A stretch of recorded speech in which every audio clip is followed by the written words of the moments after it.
Praise the Lord, hallelujah. परमेश्वर का बहुत धन्यवाद हो। हमारा खुदावंद यीशु मसीह भला है और अच्छा है। अजीज़ों, आज के इस दिन में मैं आपसे इस कलाम से बात किया चाहता हूँ। खुदा के कलाम में लिखा है, प्रकाशित वाक्य इसका 2 अध्याय और उसकी 25 आयत में, और वहाँ इस तरह से लिखा है, पर हाँ, जो तुम्हारे पास है उसको मेरे आने तक थामे रहो। खुदावंद हमें हिदायत देता है और इस बात की सलाह देता है, खुदा के लोगों के जो कुछ हमारे पास है हम उसे यीशु मसीह के आने तक थामे रहें। हो सकता है आपके पास जो है वो आपको लग रहा है ये तो बहुत साधारण है, और मैं इसे थामे रहता रह के कहाँ तक चल पाऊँगा, और कहाँ तक मैं अपने खुदाउन के साथ क्या बना रह भी पाऊँगा या नहीं रह पाऊँगा, या इस संसार में हम कैसे सरवाइव कर पाएंगे। बहुत सारे सवाल हमारे और आपके दिलो ज़हन में बने रहते हैं, और इसे मैं बताना मांगता हूँ। खुदावंद हमें सलाह देता है और कहता है, जो तेरे पास है उसे मेरे आने तक थामे रहे। मैं बताना मांगता हूँ, जो आपके पास है वो साधारण तो है पर बहुत सामर्थी है।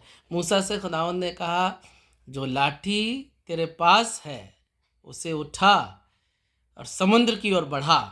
तो खुदा का कलाम बताता है, वो समुद्र जो इज़राइलियों को निगल लेना चाहता था, वही समुद्र उस साधारण लाठी के उठाने से, जो साधारण दिखने में तो है पर खुदावंद की ओर से बहुत सामर्थी है। जब मूसा ने उस लाठी को उठाया ईमान के साथ, तो खुदा का कलाम बताता है कि समुद्र 2 भागों में बट गया, और इज़राइली कौम सूखी ज़मीन पे होके बड़े मौजे को अपनी ज़िंदगी में उन्होंने देखा और पार हो गए, और खुदावंद उनके साथ साथ चलता रहा। मैं कहना मांगता हूँ, साधारण तो है पर बहुत सामर्थी है। वो विधवा औरत जिसका पति खुदा का खादिम संसार में जीवित नहीं था, और वो बेवा एलिशा के पास गई, और एलिशा ने उससे कहा, जो तेरे पास है, तेरे पास क्या है? तो उसने कहा, मेरे पास एक हांडी तेल को छोड़ और कुछ नहीं है। तो उसने कहा, जा बहुत सारे बर्तन इकट्ठे करना, पड़ोसियों से मांग लाना, दरवाजे बंद करना और अपनी औलादों के सामने उंडेलना शुरू करना। जो तेरे पास है उसे थामे रहे। खुदा का कलाम हमसे और आपसे कहता है, वो साधारण सा तो है पर बहुत सामर्थी है। और लिखा है, जब उस औरत ने उंडेलना शुरू किया तो यहाँ तक इस कदर तेल बढ़ता गया, उमड़ता गया कि सारे बर्तन भर गए। और फिर खुदा का कलाम बताता है, उनके पास और बर्तन ना बचे पर तेल बहे जा रहा था। मैं कहना मांगता हूँ, साधारण तो है पर सामर्थी है। सिंपल बट पावरफुल, क्योंकि आसमान का खुदा आपके साथ खड़ा है।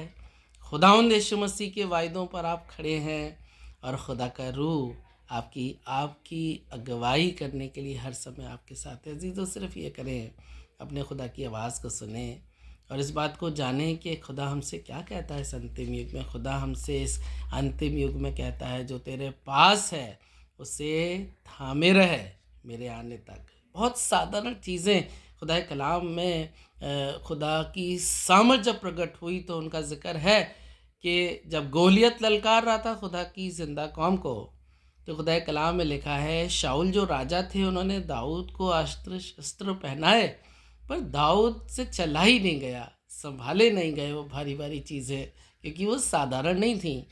पर दाऊद, क्योंकि खुदा की उपस्थिति उसके साथ रहती थी और खुदा का पसंदीदा बेटा था, ऐसा लिखा है, वो खुदा ने कहा, मुझे मेरे दिल के मुताबिक एक शख्स मिल गया है। और दाऊद ने साधारण पत्थर नाली के किनारे से उठाए, गोफन में घुमाया, और एक ही पत्थर से गोलियत धाराशायी हो गया। साधारण तो है पर सामर्थी है। तभी खुदा आपसे कहता है, जो आपके पास है, हो सकता है लोग उसे बहुत कह रहे हों, अरे कुछ भी नहीं है, ये तो वो बहुत साधारण है, पर मैं बताना मांगता हूँ वो सामर्थी है, क्योंकि आप खुदा के फर्जंद हैं, क्योंकि खुदा ने आपको अपने पुत्र प्रभु यीशु मसीह के पवित्र खून से खरीदा है। बिल्कुल भी ना घबराएं, बेदिल ना हो, निराश ना हो। खुदावंत का आत्मा मंडराता है क्योंकि जब उसके लोग ये सोचते हैं क्लेश है, तब खुदा का रूह मंडराता है। ऐसा खुदा के कलाम में लिखा है। मैं बताना मांगता हूँ, तलखी हो, तंगी हो, परेशानी हो, क्लेश हो, उपद्रव हो, आपका दिल कह रहा हो कि अब क्या होगा, तो मैं बताना मांगता हूँ, जो आपके पास है उससे खुदावंद यीशु मसीह के आने तक थामे रहें, क्योंकि वो साधारण तो हो सकता है पर बहुत सामर्थी है। खुदावंद बहुत बड़ा है। आप सबको खुदा बहुत बरकत दे। Praise the Lord.